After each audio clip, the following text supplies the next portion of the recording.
So we will get started here. Going to move through some of this content pretty quickly because, as Morgan and I were discussing, if you joined early, this proposal is underway. So we're not here to, walk you through the entire RFP. The 340 something pages, I think, is what it currently is. We just want to make sure that there's a couple things that you're tracking early enough in this response process that you still have time to do something about it if you have a disconnect. Now, with that, let's go ahead and jump in. If you're watching a recording of this, just want to let everybody know this is the Alliant 3 Insights webinar today, talking all about what bidders should know about this opportunity. So some things we're going to cover today. We'll do a little bit of introduction. I'll tell you a little bit about myself, a little bit about Trident Proposal Management, the real quick RFP overview. Again, we're not diving into every single element. I'm just going to do the wave tops of what you need to know. Going to talk through a couple strategies about boosting your score, and then probably the juicy stuff is in the pitfalls and compliance areas to watch. So one thing I am noting for the audience today and for anybody watching this post-recording, this information that you're going to see in this presentation is current as of August 8th. So as of this day in history, we have not received an amendment or Q&A. We know that those are forthcoming. But they've not been published yet. So if you've been tracking this opportunity, you know that questions were originally due in late July, and then they pushed that deadline out a little bit. So questions just closed last week, and we'll take a look at that when we review the timeline. But this is what we know today. So I just mentioned that so that if you are watching this in a time-late setting, you know you may need to go back and look at the Q&A, the latest RFP revision, the latest amendment to make sure nothing that I'm about to brief you on today changes, because we've seen the roller coaster as these things go, especially when there's a long response time, as there is with Alliant 3. So without further ado, introductions. I'm Rebecca Wayland. I'm here on behalf of Trident Proposal Management. If you don't know who we are a small business. We're actually a service-disabled, veteran-owned small business that's headquartered in Southern California. And this is just a little bit about us. If you are on a call with us, if you are meeting any of our people, something that really sets us apart, I think, are our core values. So these hallmarks of our team that we really try to live by would be military level professionalism, teamwork. We focus on client-centric excellence. We own the outcomes as a deeper level of accountability and responsibility, and we encourage our employees to thrive. So that's kind of how we operate. Our core focus is to help government contractors identify, position, win, and defend government contracts through our professional staff that provide quality service. And we are committed. Another unique thing about us is we're committed to creating these flexible and portable job opportunities for drilling reservists, veterans, and spouses of active duty military all over the world. So I'm in Hawaii. We have folks in California. We have folks in New Jersey, North Carolina. We got people in Texas. We've got people in New Mexico now. We've got people in South Korea. So we really do have a global presence. And spoiler, we use that during the proposal calendar to help expand that response timeline. So instead of 30 days, you can actually get more like 45 or 60 work days out of that if you are using our geographically distributed staff. So a little bit more about that. I mentioned we're a service-disabled, veteran-owned small business founded in 2008. Headquartered in Southern California, but we are a primarily virtual company. We do provide in-person support to clients from time to time, but the great thing about proposals is that you can do a lot of things through video coaching, and there's a lot of document prep, so the virtual support is fantastic. And we do provide the full business development lifecycle of support as it relates to government contracting. So everything from business intelligence and helping you build those pipelines and identify the opportunities you should be pursuing, to the capture management of getting ready to go after those opportunities, and then the actual proposal development and the management of the response process. And we also offer some training and advisory. So if you find yourself in a lull, or if you have people who are newly promoted, newly hired in new roles in the company, that's a great time to call us, because we can come in and kind of give people a brief on what they should be doing, how the process should run, because it's really hard to fix things when you're in execution and there's too many things to do. But then we also offer some executive and presentation coaching. So if you find yourself on one of those teams that needs to do a government presentation, where you actually have to go in and talk about a scenario, or you have to present your key personnel and talk through how you would solve the government's problems, we have coaches who specialize in prepping you for those conversations, whether it's a scripted talk, a static presentation, a live sort of caucus question where they give you a scenario and you have to figure it out on the spot. Those can be very stressful. So we have a team that's dedicated to helping you prepare for those And then I, again, just mentioned our flexible and scalable team approach. Teamwork is one of our core values. That's how we approach the project. So you get kind of the brain trust of the entire Trident team when you work with us, whether you're a small or a large federal contractor. We've got clients who come in all shapes and sizes and who are all over the place. So our niche is definitely the federal contracting world. And probably if we want to get more narrow than that, even it's the DoD. But we're talking today about Alliant 3, obviously a GSA government-wide contract. So we've got the experience portfolio to support that as well. This is me, or a version of me, at what I looked like at some point in time. I am Trident's GWAC and multi-agency contract, multiple award contract lead, depending on the contract we're talking about. I'm also Trident's chief of staff. I've been with the company about 10 years. I'm a co-author of the Fast Prop book that we have. I actually have a copy on my desk today, the Fast Prop process, and that's really kind of a DPM PM handbook to the proposal response process. We can chat more about that if you're interested. We can find it on Amazon. I am a graduate of the United States Naval Academy a long time ago, Navy veteran myself, and a current Navy spouse. So that's why I am in Hawaii. Poor me. Someone's got to do it.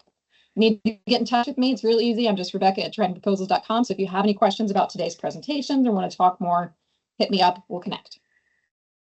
Okay, so getting into the good stuff for Alliant 3. The RFP overview. I love these scorecard evaluations because I feel like there's two groups of people. There's the group that says, no, you're way overthinking this, like you're not analyzing enough. And then there are people who are down in the weeds looking at every single word and trying to make sure that everything maps correctly. So no matter where you're at on this spectrum, I think we're going to find some common ground today with things to go over.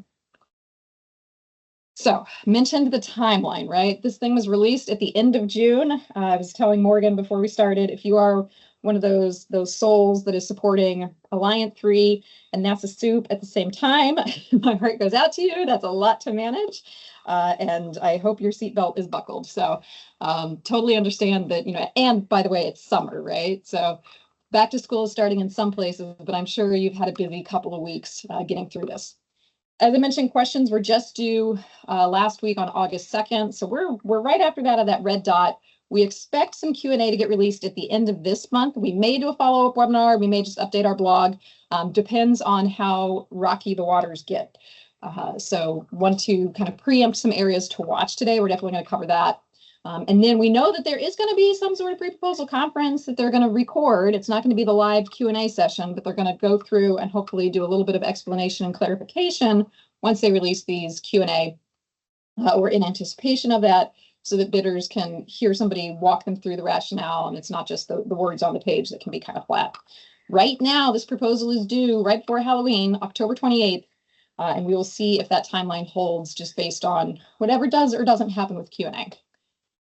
They solicited, one of the funny things about this, we're using Symphony as the submission portal, but they did not collect Q&A in Symphony. They did it via a Google Doc. And so if you click on the link that's in the RFP, I mean, it tells you missed your chance to ask questions. So I don't know if they will open it back up again. That they did that for Oasis Plus recently, where they had the first round of questions and then they released a mod and it had significant enough changes. They knew people were going to have follow-up questions. So bottom line is we've got to stay tuned, but this is what we know today.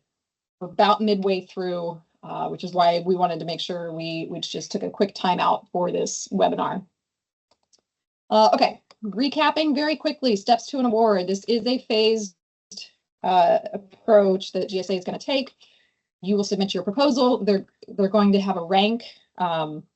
You get a point score in Symphony, right? It's a scorecard. So they're going to take the highest scoring proposals, about the top 76, but if you have tying scores, if there's multiple companies tied for the 76th spot, they'll take anybody who's got that score. And that's going to be the group that they start evaluating. So they're going to look at your preliminary qualifying proposal, assuming you made it into that top tier group, and they're going to start validating everything that you claimed that you have as part of your proposal. So if they get to do this screening and they find out like, nope, this relevant experience project doesn't count, if they take it out, they deduct it from your score and you're no longer in that top 76, I'm sorry, your proposal is going to get put in a separate pile and will not be evaluated past that point. So once they go through and they start doing these validations, they're going to be looking at that documentation, looking at your tagging, looking at the evidence that you're submitting, and they're just going to keep knocking people out, which sounds negative, but it's what's going to happen. And as they validate or down select, the pool is going to get smaller and smaller until they get their their total 76 awardees. This is a very specific number, probably informed by some very detailed market research. So we do expect that this will be about the final number of awards. It could be 78, it could be 80, depending on what those scores are of the highest bidders and how many ties there are for the 76th place. But we know that it's going to be around that zone. So one thing we always like to mention when we're talking about these large IDIQs, the initial bid with the scorecard and just getting that winning proposal in, that's kind of the easy part. I'm not saying it is not a lot of work, because it absolutely is, but you are not going to be guaranteed work on Alliant 3 just because you had a winning proposal, right? You're going to have to do some legwork at the task order level. If you read through the RFP, there's a lot of responsibilities that they outline about what it takes to administer a GSA contract and what your participation requirements are. So it feels really good to win. It feels really good to get that IDIQ. I don't want to take anything away from that, sort of initial glow. But we do just want to make sure that people are thinking, as they're going through all of this work and all of these headaches and all of these challenges, that they're thinking through the long-term business development strategy of how they're going to use this contract. Because it's just very unsatisfying to go through all of this, get the award, and then not win any work at the task order level. So this would be the time to make the investments in terms of staff, the conversations you're having with your clients. Make sure that this is going to be a contract that works for you. Okay. Moving right along. So RFP requirements, again, this is just the overview, right? We know we've got 8 main sections that have different components based on what your bidding structure is, what your experience portfolio looks like. Some of the sections are pass-fail. It's a very binary, you have it or you don't. And some things are scored. So we're going to dive into some of those more specific things. Again, the total possible points we're looking for here, that if you got a perfect score on Alliant 3, as it stands today, it would be 89,950 points. I would love it if it was 100,000, if we could have added some points here and there, rounded up, made it easy, but we didn't. So what I want you to take away from this is that you're going to need to check and recheck your points as you go, just to make sure that the math is right. Because we just went through this on Oasis Plus and on Polaris, and it is really easy to transpose a number or to not fill in the right cell on the worksheet and skew your total up or down. And not give you the most realistic insight into where you're at that moment in time. So we just do encourage you to triple check your numbers as you're going along. Okay, so the primary 8 areas, we've got the relevant experience as it relates to the 5 designated NICS codes in Alliant 3. Then there's an emerging technology category. We're going to talk a lot about that. Then there's a past performance evaluation. Then we kind of have this lovely group of system certifications and clearances. It's a little bit of a catch-all with the accounting system, the ISOs, the facility clearance. Those types of certifications all fall under Part 4. Responsibility, just are you a credible government contractor? Do you have this cybersecurity supply chain risk management plan, which actually shows up in 2 places, but that's okay. We'll get to, I'm sure they're going to clarify where that's actually going to go. Organizational risk assessment. This one's a really fun plot twist. We'll talk about that. Sustainability related disclosures. Again, we're seeing this more and more. It's on NASA SOUP. It was on Oasis Plus. So if you are a large business, the government is this is how they're showing their commitment, right? They're making you answer for what your sustainability related processes, procedures, certifications, systems are in the proposal. And then price. So this is, we'll talk a little bit about price towards the end. It's not competitive pricing, so you're going to need to submit hourly rates for your LCATs and talk through your indirect costs and your overhead and those kind of things. But you're not going to get, they're not just taking, the lowest bidders on this. So it's something you need to comply with and provide, but you're not getting a rating on that. So it's just very binary. It's either acceptable or unacceptable. Okay. So getting a little bit more into the weeds about things with the relevant experience, this is where the bulk of the points are coming from, are these project-based categories where it's the NICS code relevant experience, emerging technology, which by the way, there's a subpart of that, which is engagement with small businesses, and then the past performance. So what they're looking for here is, do you have projects that meet the recency requirements? And it's going to be 5 years from the RFP release date. You're going to be evaluated for relevance, and this is both the size and content, kind of a two-factor rating here. And then these are, relatively binary, but you do still need good performance on these contracts, at least the relevant experience ones, in order to get a positive past performance rating and collect all of your points there. And we'll talk more about that in a little bit. So relevant experience, I do want to make sure people understand what qualifies under relevant experience. I do anticipate a lot of Q&A around this as well, because basically what they've said is you can count something as a project if it's a single contract, right? If it's a standalone contract that you got awarded, if it was a task order under a single or multiple award task order, if it's something on a federal supply schedule, if it's a single task order on a blanket purchase agreement, or there are a narrow set of circumstances in which you can basically use a little collection of task orders, but you have to be able to say and demonstrate that it was for, basically you're doing the same thing over and over. So these task orders that were issued on a recurring basis, they're a collection, as long as it was relevant. And really where we see this is a lot with the single award IDIQs, where they issue the funding via the task order, but the statement of work or the PWS doesn't change. They're just funding it incrementally as they go by time. That's an area where I would suspect you could use this collection of task orders, but it's not going to be everything. So want to get some, I think they're going to have to issue a little bit more clarification around that. One thing I do want to mention, you cannot claim a whole IDIQ as a project, whether you're doing subcontractor experience, prime experience, you can't claim the whole IDIQ. And the reason for that is there's a number of people who get IDIQs, but there's never any funding awarded. So to actually show performance, which is what they want you to be able to do, that tends to happen at the task order level. So again, we kind of have this weird category of those single award IDIQs that are set up that way, mostly for funding purposes. But we just want to mention that. So you can't just throw your OASIS contract on there, or some of these more agency-specific ones where you were doing all kinds of work for different program offices with different staff and different requirements. Those would not qualify at the IDIQ level as a single project. A couple more nuances that I want to get into here. If you are using work that you did as a subcontractor, you are permitted to do that, but you are only allowed to claim the portion of the work that you actually performed.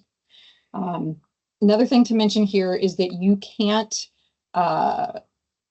you can't use more than 7 projects, right? So you can't try to boost your score by submitting 10.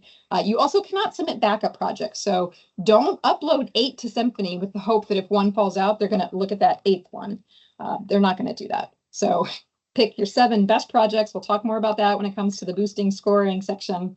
And then make sure you don't exceed the number of emerging technology experiences per project, per category. And there's 11 different emerging technology categories. You can have 3 projects per category for a total of 33 projects.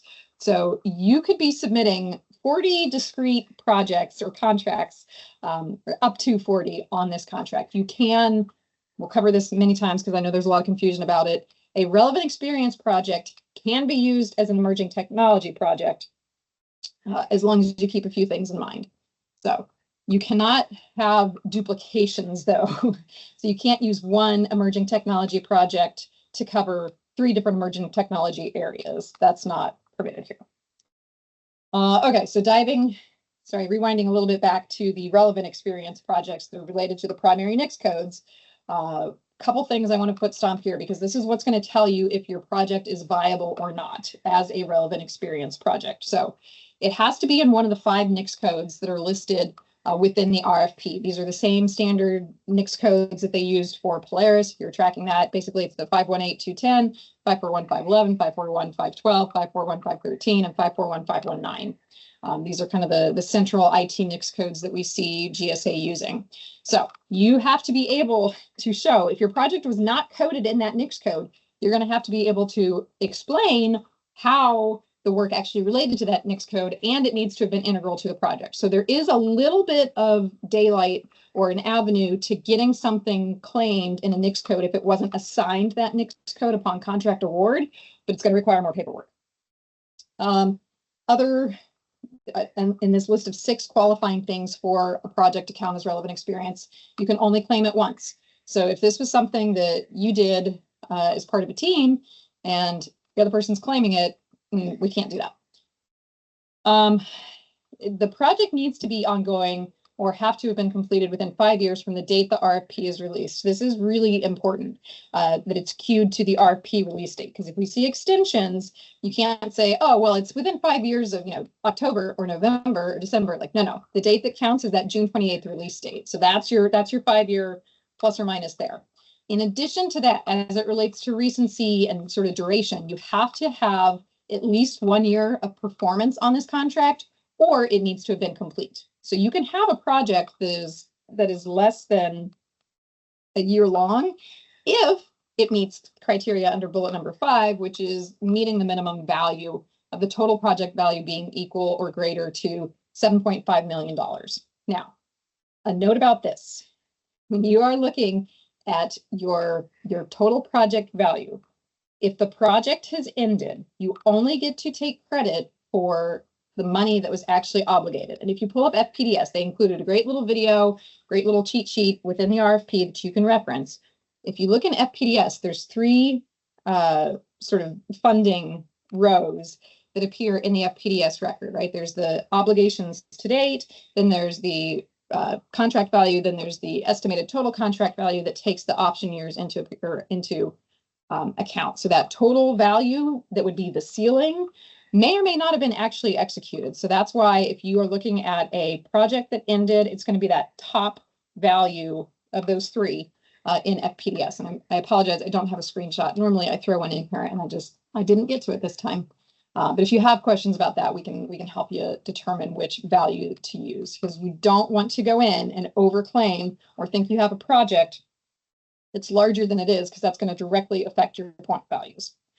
And then you can use subcontracted work, but again, you can only take credit for the portion of the work that you did. So if you were working with a prime who had a $200 million contract, that's great for them. If your subcontract was $25 million, your project value is $25 million. So you don't get to roll up and take credit for the big guy. Okay, that was for the relevant experience as it relates to the 5 primary NICS codes. The other category of relevant experience is emerging technology projects. So this is where I was talking about those 33 projects. Of note, these can only be used once. So again, you can use a project to be relevant experience and emerging technology. You can't use one project to show multiple emerging technology areas. It's a one-to-one alignment. These projects also must be ongoing or completed within 5 years of the RFP solicitation release. They need to have 1 year performance. You see a theme here, right? Or if you don't have at least a year performance, you need to have an interim or final CPARS, an award fee determination document, or a signed JP6. And I want to talk about this for a little bit, because the past performance points are not going to come from relevant experience projects. Those are strictly tied to your relevant experience, your primary NICS relevant experience projects. So the fact that they want to see a CPARS for the emerging technology, or that JP6, basically the past performance questionnaire, I just don't want you to get confused and think that those points are automatically going to count for the emerging technologies. That's really just a way of substantiating that you've had enough performance to be evaluated and observed. Because there are very large projects, especially like in emerging technology categories, where things are moving very quickly, right? And the project might last 3 months, but maybe it was huge. We do see this in government contracting, especially with DoD, right? Like they're out there doing all kinds of stuff. So in order to show that, yes, somebody remembers what you did and that it was substantial enough to get evaluated, you need to provide that award fee document, or a CPARS, or a JP6. The threshold for the individual projects on this, remember in relevant experience, it was $7.5 million. For the emerging technology projects, it's a little bit smaller, it's $1 million. Okay, what else did I want to tell you about this section?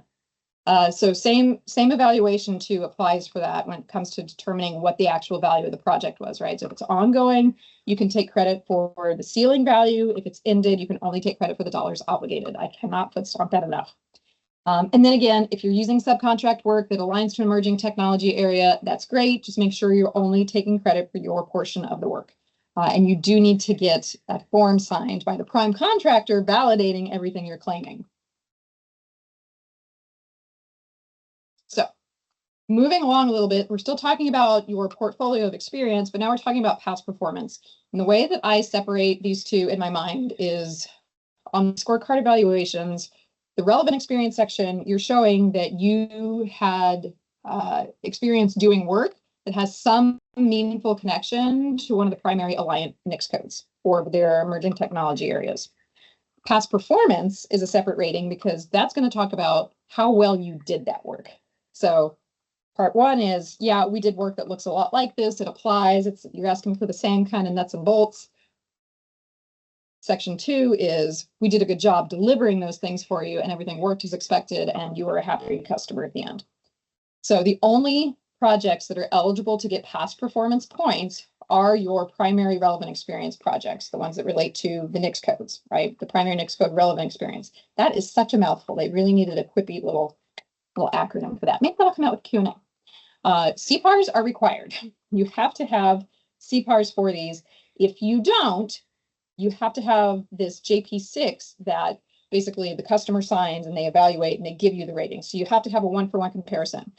If you don't have CPARs, but you have some other sort of agency-specific evaluation form, I'm so sorry, your client has to go fill out a past performance questionnaire. They will not accept alternate forms of these evaluations. Very binary. So there's good news here, I think, though, for most bidders about how they're actually going to earn points for these. You need to have a positive rating on your CPARs or a neutral rating in order to get the points. So a positive rating would mean that in those areas where you get evaluated, like schedule, small business subcontracting goals, regulatory compliance, the elements that have been actually rated for your proposal, in 4 or more of those areas, you need to have a satisfactory or higher rating. If you do not, then it's probably going to be a negative experience unless it is neutral. So if there's no rating available, if you have no past performance rating on a project being available, then it can count as neutral.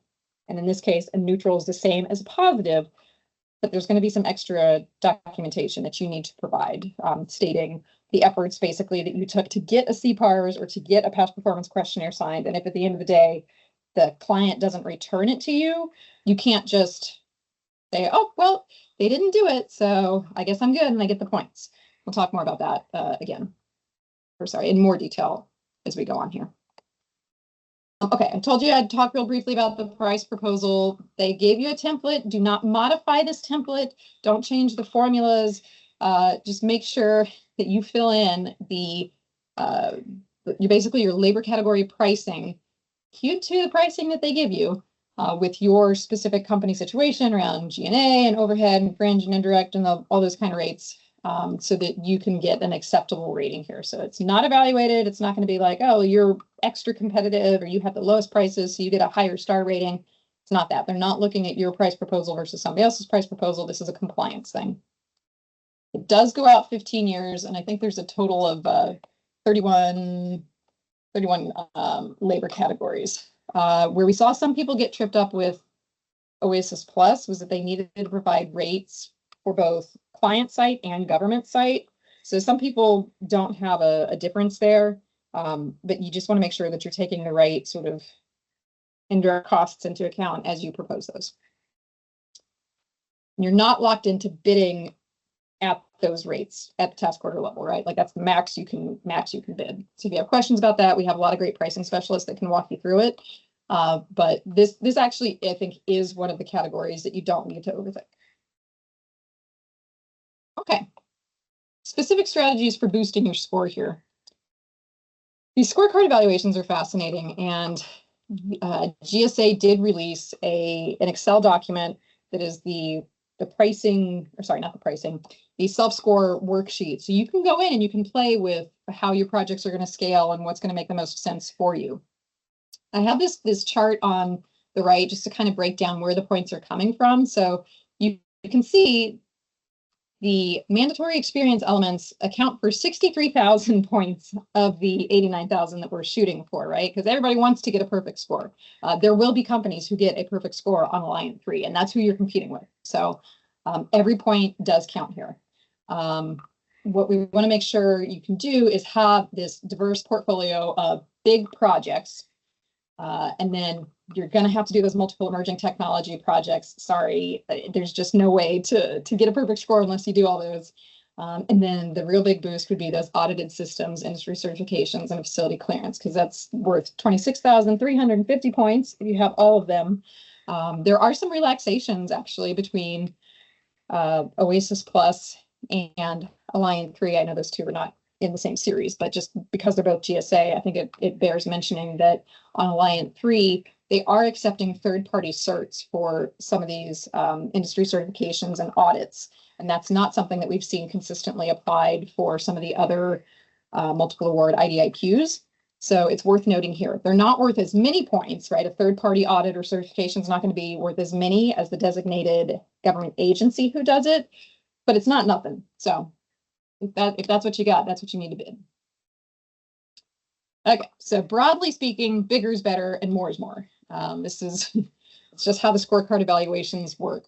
I want to point out that as you're looking at your projects, if you were to do 5 projects with the minimum threshold, right? Let's just say you had 5 qualifying projects and they all met that $7.5 million mark. You could get 16,000 points just for showing up with those 5 projects. But the people who are bidding the larger projects that are, upwards of $99.9 million, so it has to be greater than 100 million in order to get to max out points in that category, they're going to be 12,000 points ahead of you. That's absolutely a delta that's going to matter in a scorecard evaluation where they're only taking 76 offers. So if you look, I mean, that's 7,000 points made up just with the size of the projects alone. Between your minimum and your maximum category.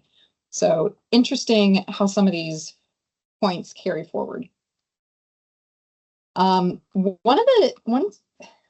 surprised me in reading through the Alliant 3 RFP, and I just want to make sure that people don't spend time trying to pursue points that aren't there. So if you were tracking Polaris at all, there were actually point kickers that would come into play if you could show breadth of experience as it relates to the NICS codes. That doesn't apply here. So they have not said, well, you need to have a project in each one of those NICS codes and then you'll get the points. Like all of your projects could in theory be in one of the 5 permitted NICS codes. So there's no advantage to getting one in each of the 5 or trying to double up in certain ones. That's just not something that is a point amplifier in this scorecard. So that's a deviation from what we saw with Polaris if you were tracking that. Okay, so past performance. This one's interesting because don't leave points on the table here is the bottom line I want to say. So you could, if you only have 5 projects, obviously you can't bid more than what you have, right?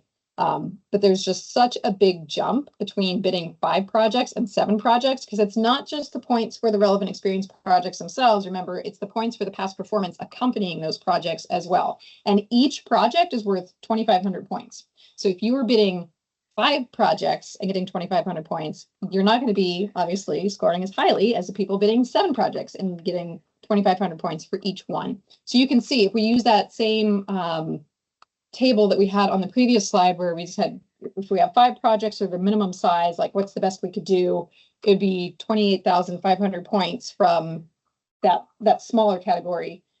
But if you can max out and you're bidding 7 projects with the highest points, now you're looking at 45,500 points. That's a huge delta.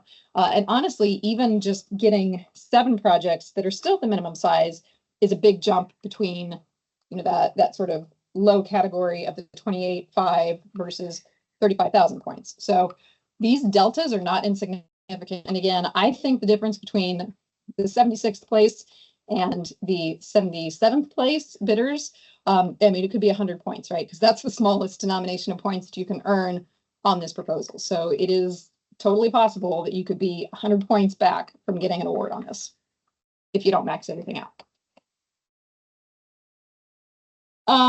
The one area where you do see an advantage for bidding breadth of capabilities is under emerging technology. And what I mean by that is, remember that you have 11 different emerging technology categories in this RFP. You can't bid more than 3 projects per emerging technology category. If you just bid 3 projects, sorry, if you bid 11 projects and you covered 3 category areas, you'd kind of get this qualifying score, or this baseline qualifying score for these. As soon as you hit that 4th category, you get an additional 500 points. When you hit the 5th category, you get another 1,000 points. If you'd get another 500 points past that. So every time you increase the number of categories, I think it's by 2. I guess all the bands aren't necessarily equal, but if you do, 2 to 4 separate categories, you get a 500 point kicker. If you're in the 5 to 7 categories, you get 1,000 points. And if you have 7, 8, 9, 10, or 11 categories that you have a project for, you get another 1,500 points. So the project diversity absolutely does matter when it comes to emerging technology. Now, this section took me a little bit to wrap my head around because just like with the relevant experience, you do want to submit as many projects as you can. So you get basically every emerging technology project for the first 11 projects, each one's worth 100 points. Projects 12 through 22, those are worth 200 points. And then projects 23 through 33, those are all worth 300 points each. So again, you just want to pull as many of those as you can. I know it's more paperwork and I know it's more signatures, but that's probably why GSA gave us a long proposal horizon. So if you've not gotten and down selected those, that's absolutely something you should be doing now. And I would have a couple backups just in case the evaluation criteria changes a little bit and knocks your projects out. You want to have a backup so you're not just totally lost on those points. Organizational risk assessment. This is something that we saw on Polaris. So I want to define a little bit. The way I think about this is all about teaming or not teaming, right? Because you are permitted, there are some very specific circumstances under which you're allowed to team for Alliant 3. Remember that this is a large business, or it's structured more for large business companies to do this. I mean, $100 million as a project value is pretty big, right? If you are a small business, that doesn't mean you're not allowed to bid. The scorecard's just not advantaged for you. So getting back to organizational risk assessment, what GSA wants to make sure people aren't doing are forming these super teams just for the purpose of maxing out the scorecard, but really not having any performance history with these companies or any assurance that they're going to be able to work together in harmony during delivery. So what you're going to get rated for is if you have teamed with somebody for the purpose of submitting an Alliant 3 bid, your projects are eligible for more points if you're using projects that you and this other company previously performed. And they have a lot of language about what quantifies and what you need to do to show this pre-existing relationship, basically. What's important to note is if you are going at Alliant 3 alone as a single bidder, you automatically get these 7,000 points. You don't have to show anything else. So it's only when you add a teammate to your Alliant 3 proposal that now you have to go back and say, yes, and by the way, this relevant experience project was performed with this same company, and so was this one, and so is this one, and so is this one. Otherwise, you're not going to get those 1,000 points per project. So again, bidding it alone, you've got an automatic 7,000 point attribution in your corner, right? So it's not a penalty in the sense that they're taking points away. If you haven't do this, you're just not eligible to earn them. So another section where your points do aggregate based on the number of relevant experience projects you submit. Bottom line, bid 7 projects. Don't leave any points on the table if you can avoid it to do this. Now, if you're looking at bidding with a team just to round out your scorecard, you're going to have to crunch the numbers and see if this 1,000 point penalty, because let's say you haven't teamed with them before, you're going to want to crunch the numbers and see if they can give you enough points in the other experience projects to make up for the delta that you're going to be missing with a company that has not teamed with, or that you have not previously teamed with. And again, I would encourage you to really get into the RFP here around what you have to do to substantiate it, because you can't, you're going to have to basically submit the project documentation from the project that you worked on together. So this is a little bit more rigorous, I think, in terms of evidence, just based on compared to what we've seen in the past for needing to substantiate that you do, in fact, have this previous relationship. Okay, this is kind of, like I said, the juicy part. I'm hoping to save you a few headaches just based on lessons learned and things that I've seen bidders fall trapped to as they're preparing their responses. Symphony. This is a platform that has grown and has evolved, and I actually love their customer service desk. They're very prompt and timely, and if you've logged in lately, you can see any of the GSA contracts now that your company may be eligible for based on your size standard and previous responses that you've submitted. There used to be a separate Symphony portal for Oasis and for Polaris and for Astro and for Alliant, and now it's all in one place, which is good and bad. So things to keep in mind here, your file naming absolutely matters. The way that we encourage teams to go through their proposal upload is to basically save everything to an upload location first, whether it's a hard drive or a shared site or whatever. Get all your files names so that you can look at your whole library and what it's supposed to be. And they do give guidance in the RFP about how to name things. Because then you're going to upload everything under the My Company tab, and then you're going to pull it into your proposal submissions. What that means is that if you go to your company overview tab, if you previously submitted proposals for or went through the process of maybe submitting proposals for any of these other bids, you might already have some business factors filled in, right? There might be something that says you've got an adequate accounting system. That paperwork may be out of date now. So you can't necessarily just trust whatever's in the company library to pre-populate and give you points and be tagged to the right file. You're going to want to make sure you upload a new file for these things and that you select that file as the file you want the Alliant 3 evaluators to review when they're looking at your proposal. If you're working in Symphony, you'll get this little pop-up that says company assets are reusable. So if you have a facility clearance letter and it's still in periodicity, you can use that letter. But you have to make sure that the latest versions of those assets are updated in your library. They have said that if you, let's say you have a certification that's out of date that lapsed between when you applied to Oasis Plus and Alliant 3.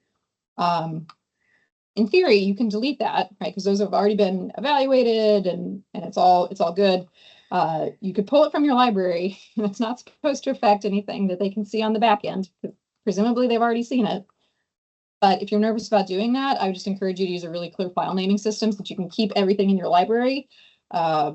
Just know that you're going to have to be very deliberate, again, as you prep your specific proposal for Alliant 3, which happens under the dashboard tab, that you're selecting the right file for them to review.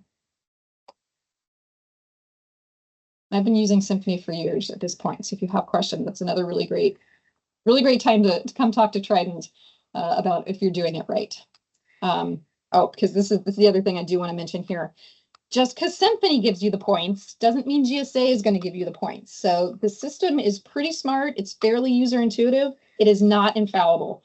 And we've seen this on Oasis Plus, where we tag documents or people think they've selected the right documents.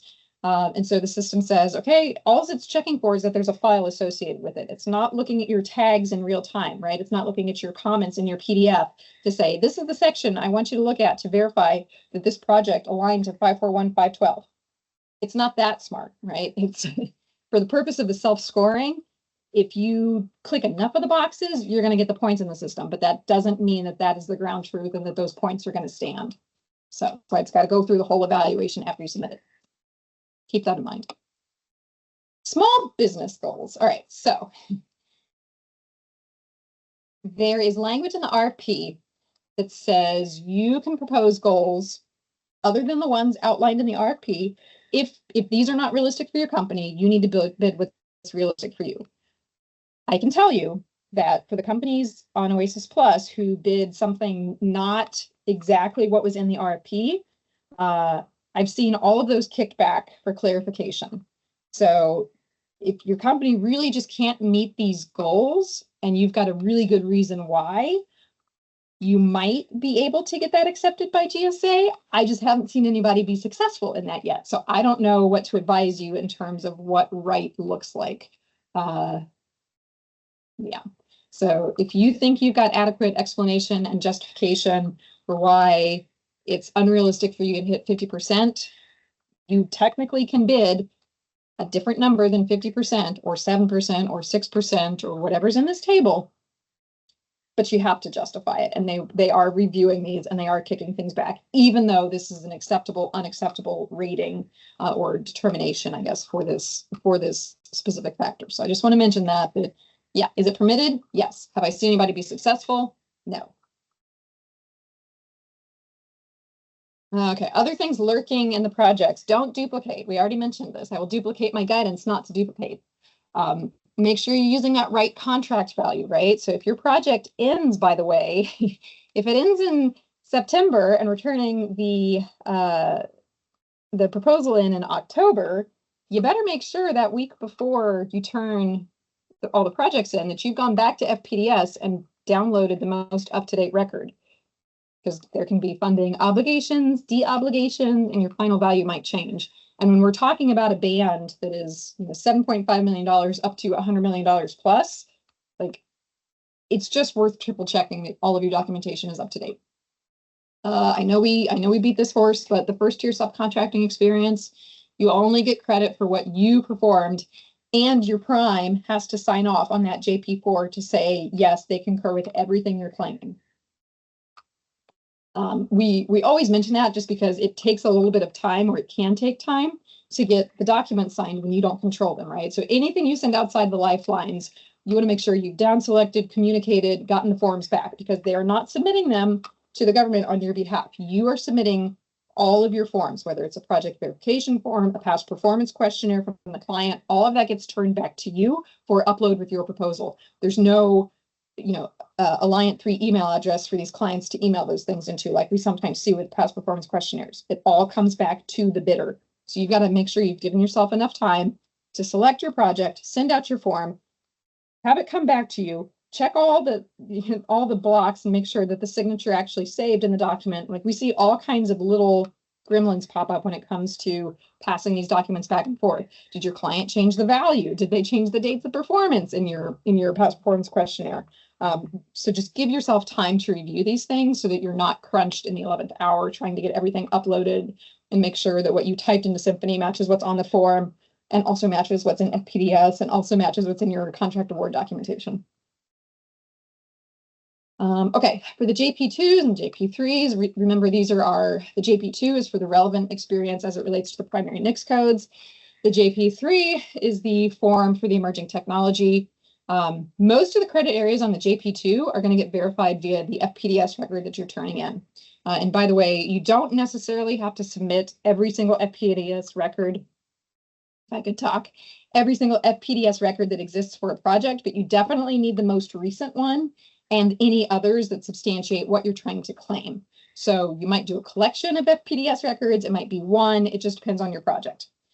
They have to be signed by the correct POC as outlined in the RFP, right? And if the contracting officer, who's kind of the gold standard for this, if they're not available, you still have to provide their name and contact information so the GSA could go verify with them if they wanted to. So if you send something out and the Corps signs it, that is not the same as the CO. You still need to give that additional contact information. So again, give yourself time to track this stuff down. And then make sure you don't forget to sign. At the very bottom of the form, there's a signature for you that says, yep, everything in this form is true and accurate and complete to the best of my knowledge, or some legalese to that effect. Don't forget to sign your own form before you upload it. You cannot edit forms, by the way. If you're not familiar with Symphony, you can't. It's not like Google Docs where you can open it up, or Teams, and make changes to the file once it's uploaded. No, you have to, if you want to make a change to a file that's uploaded in Symphony, you have to delete the file from Symphony and re-upload your new version. Okay, and then there are circumstances in which a JP2 is not sufficient to get the claim. So if you did Oasis Plus, they said, yeah, use this project verification form. If it doesn't say it in the document, but your client says you did 5 labor categories, we'll give you points for 5 labor categories.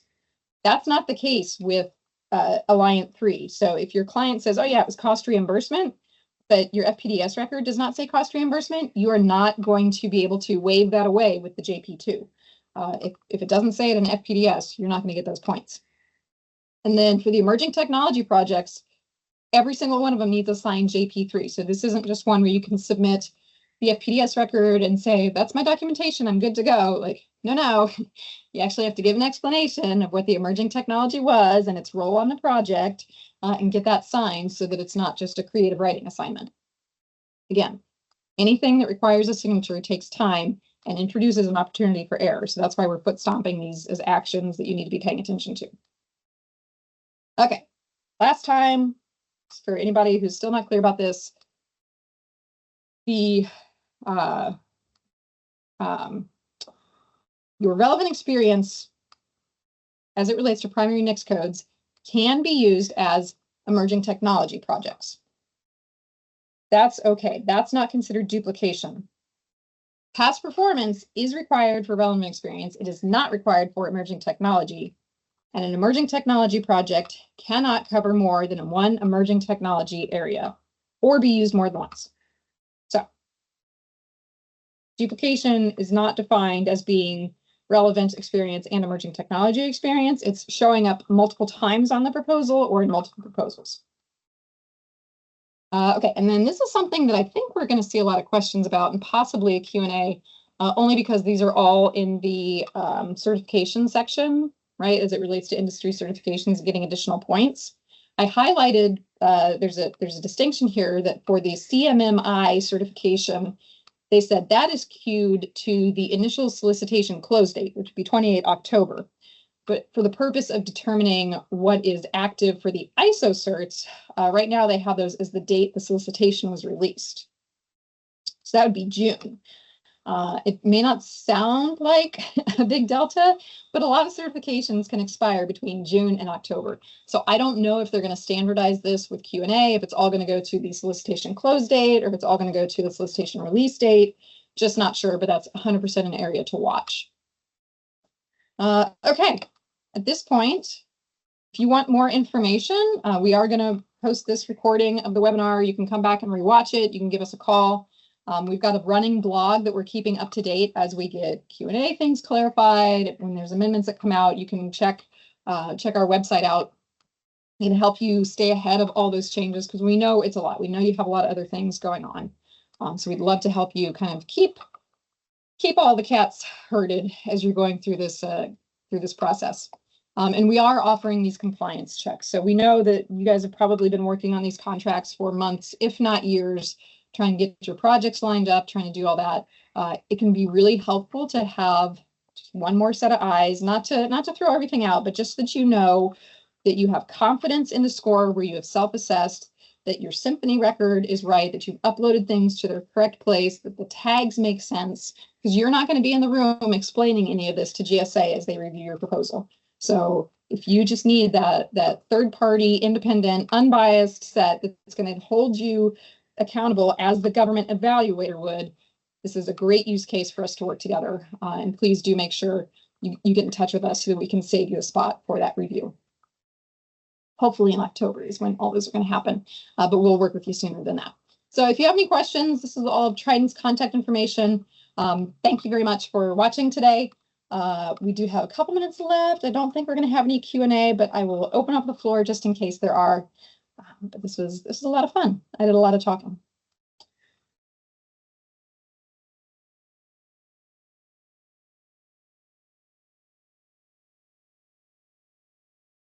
I don't see anything in the chat, so I think we're going to stop the recording at this point and get it cleaned up for posting. All right, thanks everybody.